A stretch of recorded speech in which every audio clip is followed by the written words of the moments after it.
We're going to devote our energies to sports and gardening, all the cultural pursuits as far as they're concerned. In fact, we're going to put the goons to sleep. Meanwhile, we dig.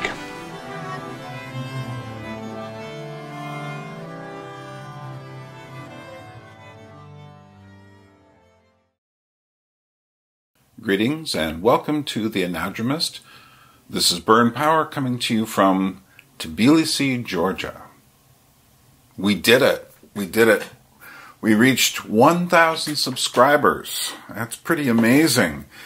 And we did it in less than 2 years.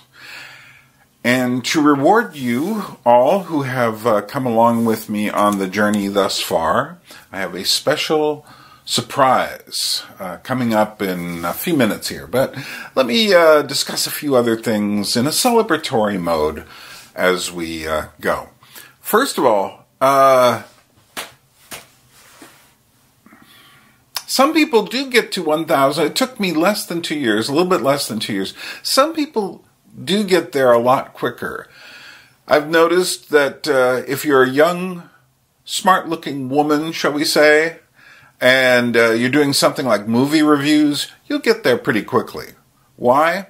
Well, I don't mean to suggest anything sexist. It's just simply the facts. That kind of thing. Movie reviews all by itself will get you there quickly.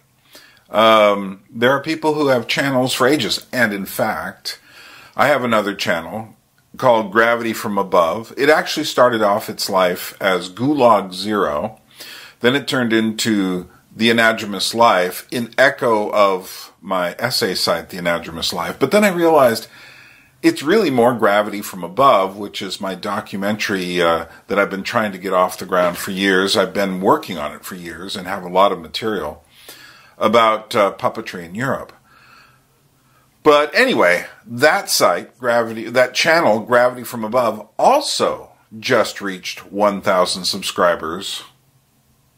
And I started that channel 10 years ago. I just started the channel so that I could comment on videos. It was 9 years ago that I put my first video on there, which is no longer up. So it took 9 years to get to 1,000 subscribers on that channel. The reason? I never thought about monetizing anything. I never thought about promoting it whatsoever. I used the videos for the longest time as adjuncts to my Gravity from Above essay page. But that just happened a couple of weeks ago, so they both arrived at the 1,000 mark around the same time, which is kind of cool. Meanwhile, monetization. Yes, I'm going to try it, but I'm honestly not expecting too much for several reasons. One is content. If people get demonetized because of content, I'm sure I've got videos that are going to get demonetized for some reason or another. It's just life. I don't make anything thinking about whether this is going to go along with someone's political ideas. And that's left or right. I just simply do what I do. You agree, you disagree, you find it interesting, you don't, fine. That's up to you. The other thing is copyright. You may notice in some of my videos I use an awful lot of material, and often I'm getting copyright claims, which means if I do monetize that particular video, the money will be siphoned off to some other organization because they think they did something. Well, they did. They made some comment, but often it's not enough to worry about. But you know what? I dispute these things. If you dispute a copyright claim on YouTube, they will take it off from you if the person doesn't respond. Often that happens. But just as often, the people get kind of stickly, and they'll just say, no, this is ours. And if you challenge it one more time, and if you fail, then you get a copyright strike, which is a much more serious problem. And if you get 3 of those in a certain amount of time, then your channel goes down. So I don't want to do that and I don't care. Let those people siphon their money off. And what's funny to me is often those same videos have 3 or 4 different people all copyright claiming, and I'm going like, great, you guys siphon the money off and argue about it. Also, by the way, you will start noticing something eventually coming up here. I don't know how long it will take, but if you do, let me know if it gets really annoying. If it gets really, if it's really interrupting the videos. I don't care. I use a ad blocker, so I never see anything. And I recommend you use an ad blocker because I don't care if you, attach yourself to any of these videos. But, I get enough views that a little bit of money will get siphoned off to me. Nice. But if it gets really annoying, let me know. Don't let me know on every average video, but only on the update videos or the videos like this where we're actually talking about, technical details and such. Right now we are in a sweet spot. And that is to say, I think 1,000 to 10,000 subscribers is a sweet spot. Why? You get a little bit of money and you're not big enough that you can't communicate with your subscribers. And that's important to me. But the truth is, even at 1,000 subscribers, I haven't gotten to the point where I feel like I'm losing people yet. Because if you have 1,000 subscribers, only a few, proportionally, are going to take the time to write to you and make comments, and much fewer than that are going to take the time to write to you personally. So I don't feel particularly overwhelmed, although my Facebook account is getting a little thick with friends, and I have been debating whether I should shut it to a more discriminatory sort of policy, so I only let people who have some good reason for getting in touch with me get in touch with me. But fortunately, I would say a third to a half of my friends are on Facebook are from Georgia. They're only there because I put Georgian photos of dancers and such on there. They never write to me because a lot of them don't speak English. They just want to be in touch. And I appreciate that. And I say Didi Madloba, big thanks to my Georgian friends.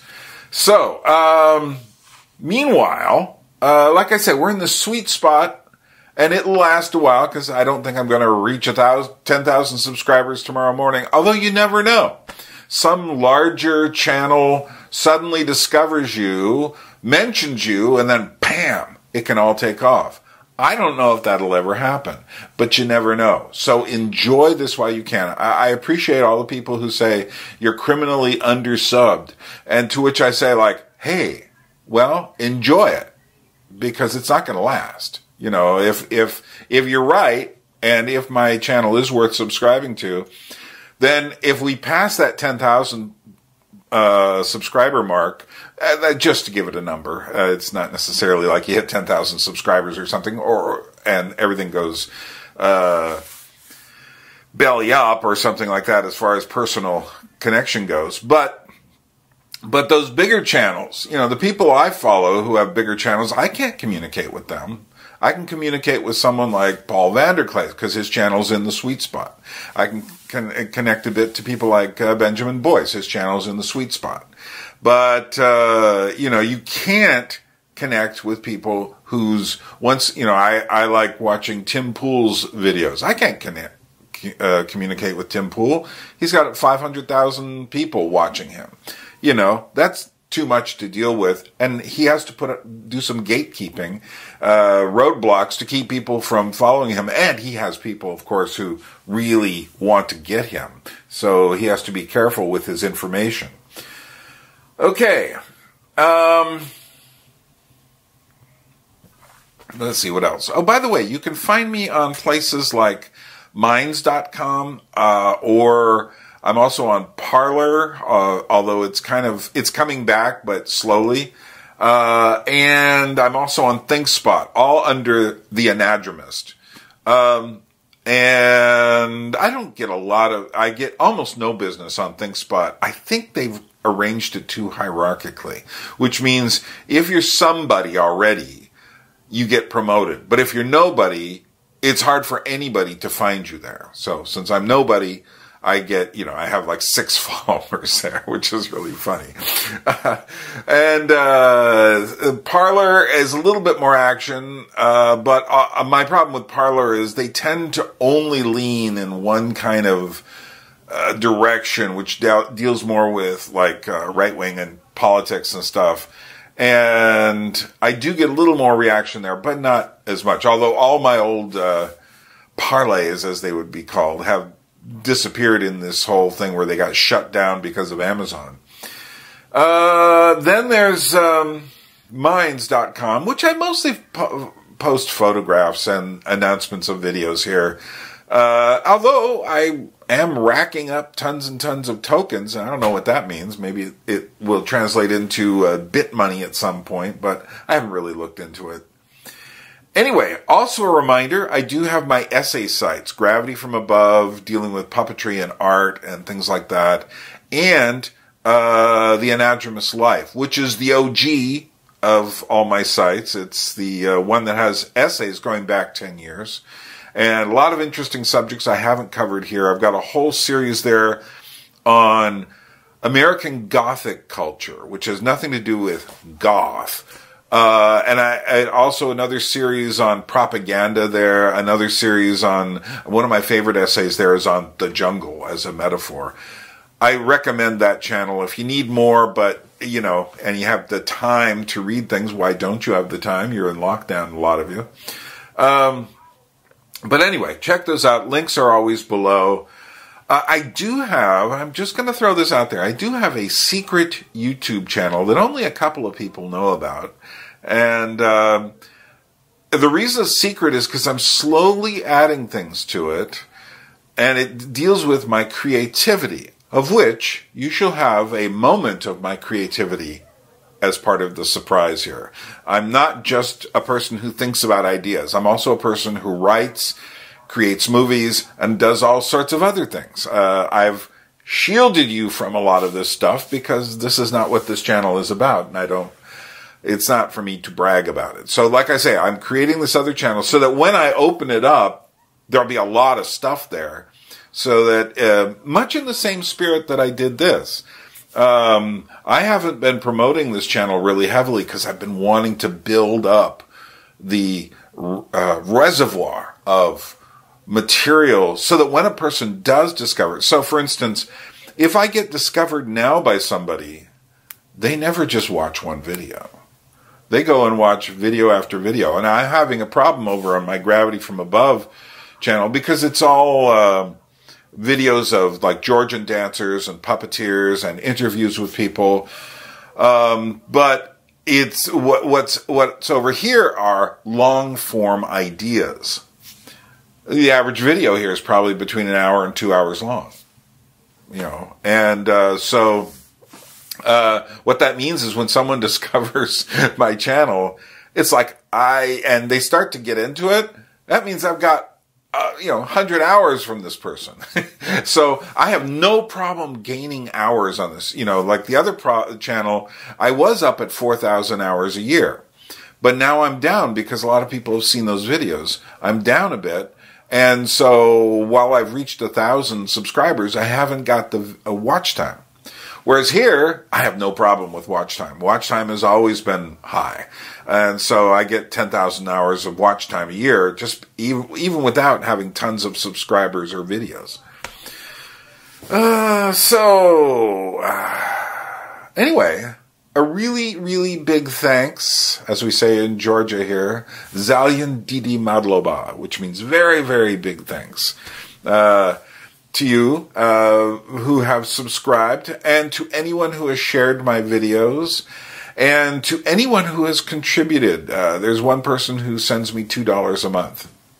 Hey, I appreciate the fact that you're sending me anything, so I'll take that. And I did send that person not the full 10 hours of extras, but something. Why not? I tend to want to do that for people. And by the way, yes, don't forget, if you subscribe more than $10 a month, I do send you a package of 10 hours plus of audio extras. There's a whole 5-6 hour series on San Francisco in the 1960s, for instance, in that package. And some of my radio stuff and other things. And if I ever get my stuff, my library from Alaska here, oh my, will things explode on the other end of it. But I do have, for my continuing subscribers, so that's $10 a month or a one-time shot of $50 or more, and you get that 10-hour plus audio extra package. But one thing I do want to say to my continuing subscribers who have been with me for more than a year, I will be sending out a small package of more audio extras, maybe 2, 3, 4, 5 hours of audio extras that I've managed to cull together. So look for that sometime in the next few months. It's going to take me a little while to put it all together, but it's here. It's ready to go. Okay, so, by the way, if you are a contributor and you have not received the audio extras you thought you were getting, leave me a message down below in the here, and I do have your email address, and I will send you that. Happens occasionally where things do get rather, distracting. The last 2 months, for instance, has been really distracting with this whole bank fiasco thing and the people in the house working on the wall. Doesn't it look cool? So anyway, finally, remember my Georgian Crossroads channel. That's a really interesting channel. It is the little baby of the bunch right now, but I think it will be the biggest channel in the end. So you should go over and check out Georgian Crossroads. Lots of interesting stuff. It's not just travel stuff. It's like anti-travel stuff in some cases. That is to say, I'm trying to get you inside of it. And if you take the ideas here on the Anadromist and apply them to Georgian Crossroads, it expands exactly what I'm doing. Everything that I'm doing kind of is part of one large thing, whatever it is. Byrne stuff. So anyway, we did it. We got to 1,000 subscribers.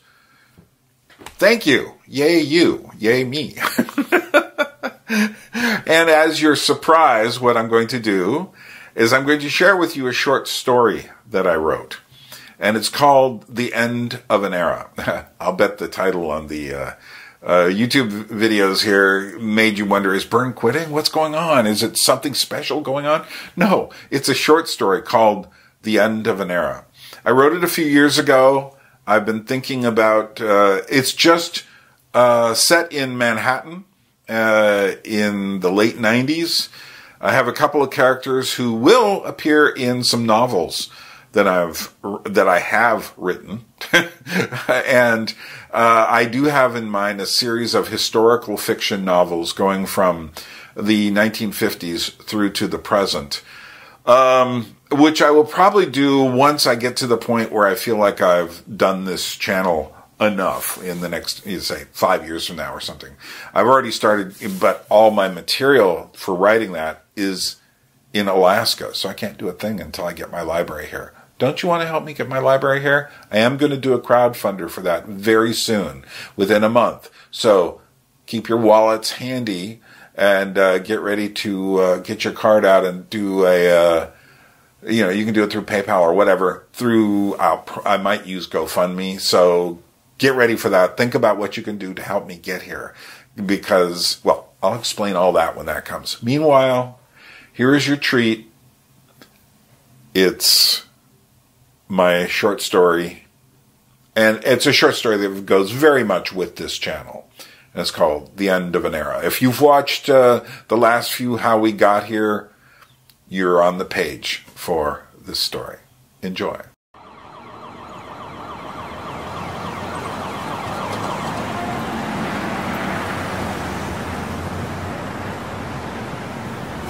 The End of an Era. Setting is East Village, New York City, somewhere near the end of the millennium.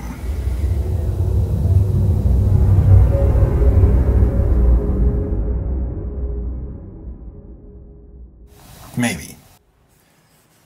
And I realize this could be an illusion, yet I doubt that it is. And just maybe these things we use to encourage ourselves, our entertainments, are like dreams of ourselves, hopes unfulfilled. The blood pumps through old-time rock and roll, or we find ourselves imagining ourselves as heroes in some video game while compulsively playing against digital lights on a screen. We find ourselves momentarily believing that we can conquer the lonely reverberations of our hearts. And then when finished, we are exhausted by our exertions, and yet we are convinced of the value of this deflection from real life. As all the things we do are added to our memories, awaiting justification, the glorious actions and pointless, even the worst things we do, all justified by the inner mechanism that says that since we have done it, there must be a reason. And yet, for perhaps just a glance, we continue on, often chained by these mental visions. And then these things, these activities, these substitutes overtake us and become our lives. I can live like that. You can live like that. Think of my book collecting, or your art, or our musical infatuations. And yet, on a cross, there is blood slopped across the ground over this. Not that it's all meaningless, au contraire. We are all responsible to all and for all, and it is its muchness that tempts us to eat it all, hopes employed and enjoyed. We use these things to keep ourselves apart. Divisions, diversions. Pascal was right. He stopped as they crossed Cooper Square toward St. Mark's Place, street lights agog, all surrounding. Damien looked directly at his friend, then pinned him immobile like a moth with wings spread. Why are you painting? All those images of women, those endless faces, sorrowful and wounded. You haven't joined the ranks of the politically challenged, have you? Trying to atone for your male sins? Or is it guilt over relationships spilt across your life? But that's not really you, is it? But your painting is definitely a sign of something else. George was about to speak when gallons of colored ink. It's an addiction like every other art. Yeah, I know, your psychology, your mother, the pain of women. We've hashed it all out before. Is this some strange impotence? Damien, what are you doing to me? Give me some leeway here. I'm trying the best I can to get something. And I'm close. George, frankly, I get worried about you. That this is just some sort of romantic urge. That you're going to squander your talent looking for some perfect image of imperfection that doesn't exist. But that's where you're wrong. Tarkovsky said art seeks beauty. It's a metonym of the perfect. It's not romantic, not in that sense. I would agree with you if you said it was Russian, not romantic. It's like Dostoevsky or Solzhenitsyn. Ooh. Heady company we're keeping, aren't we? You know exactly what I mean. You completely agree with me. Life is about suffering. I just observe that women suffer differently than men. I'm trying to capture that. There's not a political bone in my body. I thought you got that. Why are you grilling me? We might be the only people for miles around who aren't bathing in pseudo-naivete and ironic subcultural DIY kitsch. Damien glared down on him from upon his 6'6" frame, and then broke into a laugh. Yeah, you're right about that. I've been pondering too much lately. Maybe it's just the end of the millennium approaching and the futility of it. Everything sometimes feels like a mask for our sublimations and neurotic isolation. The human condition gets us so stupidly bleak sometimes. It just seems like art is a ruse we use to con ourselves with skillful misdirection of images and stories to keep us from seeing too far into the night. The computer screen is a great illustration. We often sit in the glowing dark, enticed by the screen. What are we doing there? We search for Russian brides or hang out in chat rooms. That's funny. We aren't in anywhere. We're just staring into the imitation illumination, the phantasm of numerical imaginations, and yet we're searching for something, some connection beyond ourselves, a teleological quest, a break from the loneliness that keeps us all apart. Forgive my outburst. I've just got too much on my mind. George MacDonald looked over at his tall friend, Damien Farrell, his white hair streaming from under a wide hat, looking vaguely like a Puritan as they walked down through the East Village, past the passé wannabe punks and the new boutiques on a late October night. All of a sudden, he knew what it was. Damien was tortured by his memories. He had lost his wife Madeline back around 1990. It was around this time of year, too. Violence had taken her. This October season haunted him with more than Halloween. He'd always seemed to sour on life. It was as though he could see through everything, like one of his favorite films, The Man with the X-Ray Eyes. George and Damien had been friends since the early 90s, but he wasn't in the city for that nightmare. It was, in fact, over George's rather emotional depictions of women's faces that they had bonded. Not that George had ever had much success with his art. Too illustrative for the art world, too idiosyncratic and intense for commerce. Nevertheless, one of his faces reminded Damien of Madeline, the French illustrator, to the degree that he actually demanded to own the painting, becoming by accident George's first sale. "I know what it is," George said steadily. "Yeah, I know you do. I just get sick of it. If I didn't have my faith, I probably would have pulled the trigger on the shit a long time ago." They continued walking silently. There wasn't much to say. They walked down St. Mark's. Damien stopped to look into the big Kim's video store. "Let's go in here for a moment.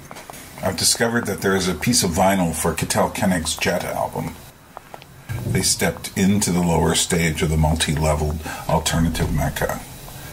Damien looked around at the security guards and the shaved-head kids, Beastie Boys for the end of the millennium. He scanned around past the DVDs until he found the vinyl. He flipped through with perfect pattern recognition. Then he craned his head around as he listened. Neutral Milk Hotels in the airplane over the sea was pumping through the speakers. Musical saws, trombones, and a circus calliope swirled about. Damien perked up as George looked at the posters on the wall. Damien nodded imperceptibly with the music. "Probably the last great album of the 20th century," he mused. "What about 9 Inch Nails?" George replied. "Yeah, it's good, but apart from the last song, it doesn't quite have the depth." "What about the Kittel Koenig Jet album?" "Second to last. It's 1997. Neutral Milk is 1998. "Yeah, but what about the other stuff being released this year?" "The year's almost over." "Ah, but you're the one who says the millennium ends at 2001, like the movie." "Okay, you got me." Damien studied the bins a little longer. Maybe Baudrillard is right. Maybe this 20th century will never end. Let's get out of here. They stepped out of the store and walked further down the street. Wasn't he just being metaphoric? I doubt it. Consider this. We don't even know when the century ends. Yeah, you've said that before. Okay, let me ask you this. After the 90s, what's the name of the next decade? I know what you're going to say, the aughts. And no one will say it because it sounds too old-fashioned. So what's it going to be? No one has a clue. So how will we even know where we are when we get there if no one can even name it? Suddenly a voice popped out of the chaos of St. Mark's. "Hey, Damien!" A wiry, longish-haired dude in his 50s wearing tight jeans and a black jacket stopped the pair as they strolled. "Marty!" They shook hands. Marty looked at George and nodded. George nodded back. "Haven't seen you in a while. How's life at the Odyssey?" "Not too bad. I hate to say it, but I'm getting into this internet thing more and more." "Mm-hmm," Damien replied, shooting a look at Marty as though it was an old familiar topic. "Oh yeah, there's some freaky stuff on there. You kind of have to be careful when you look at it." "Absolutely," Damien replied. "So where are you off to this fine evening?" "Oh, my son is dragging me to see some concert over at CB's. Crazy stuff, no doubt. Last year we saw Insane in another band. Now that was totally insane." Quote, Crazy Eddies. "Yeah, I caught them around 92. Brutal stuff. It wasn't them, it was some other band, I think. I've forced their name out of my fucking brain. It was so foul. I understand. I've been there. Anywho, I'm on my way. Marty was just about to leave when he turned back. You weren't just shopping at Kim's, were you? Hey, we graze where we graze. Yeah, frig you too. Marty smiled and wandered off towards the club. Stay sane, Damien spoke as he walked off. Alas, another institution changing hands. You don't think the new owners will keep up with the tradition? Well, it's going to end up like other music. It's a hipper vibe, less rock or punk or even metal, more electronic and ironic. But then again, so much of this old music world is going to die soon, I can feel it. And it's not just the vinyl. I've said it before. The computer's going to eat everything. It's already happening. Yeah, I remember in Rocks in Your Head, you told a couple of musicians that eventually you'd just download songs and they'd be like $1 each. And what will you get for your money then? Yeah, exactly. You get air. Digital air. But we'll do it. Well, I won't, but you get my drift. They passed St. Mark's Comics and Gem Spa, and eventually descended the funky steps that see here the 7th Street Zine Store. Literally, this was the underground, for those in the know. They walked in and nodded at the owner, Ted.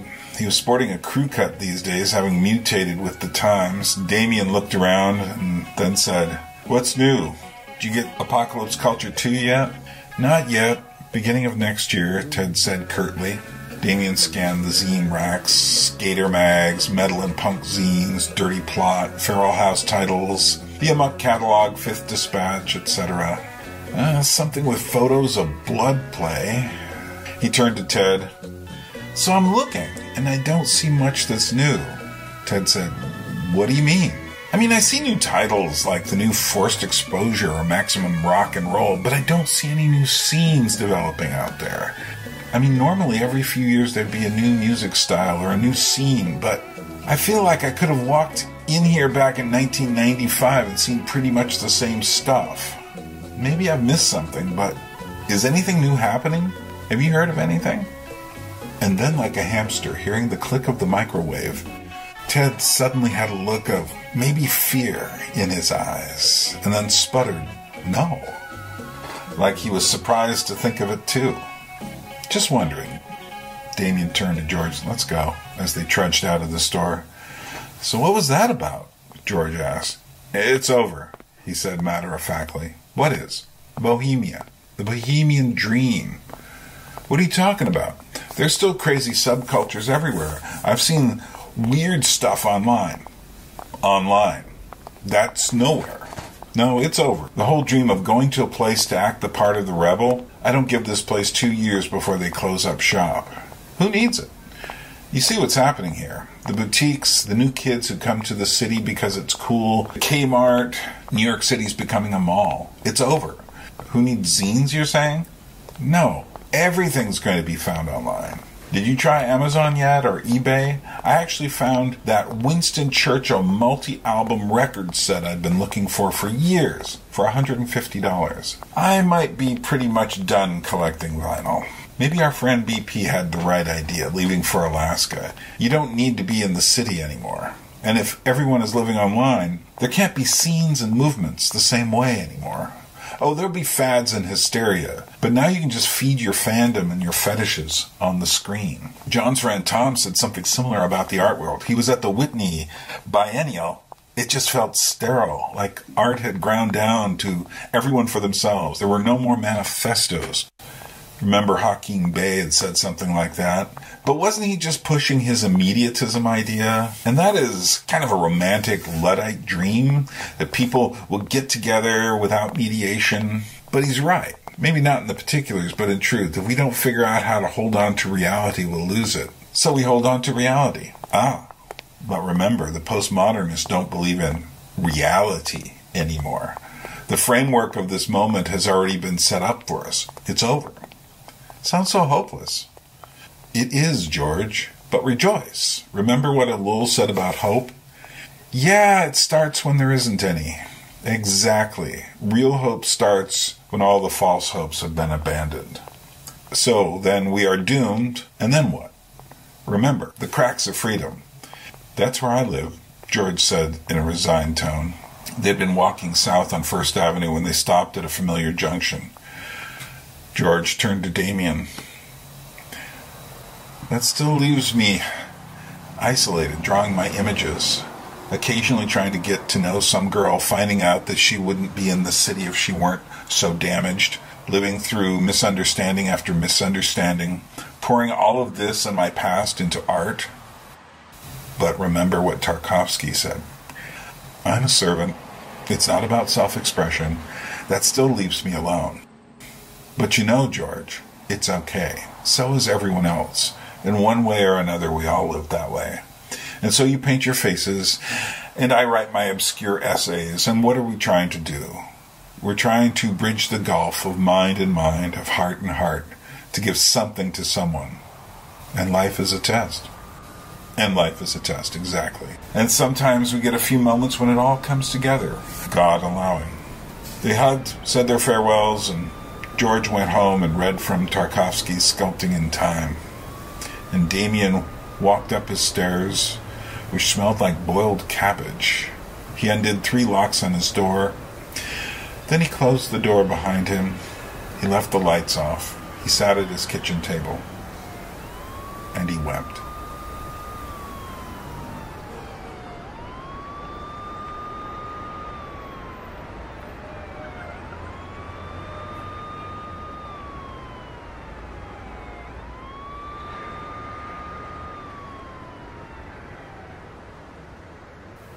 So there you are.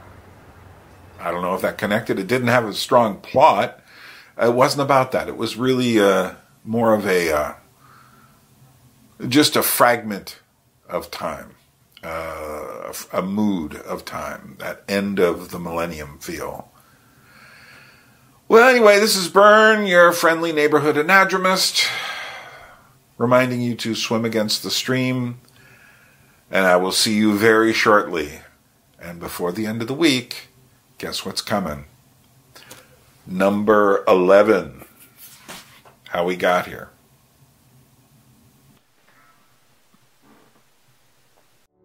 A people without history is not redeemed from time.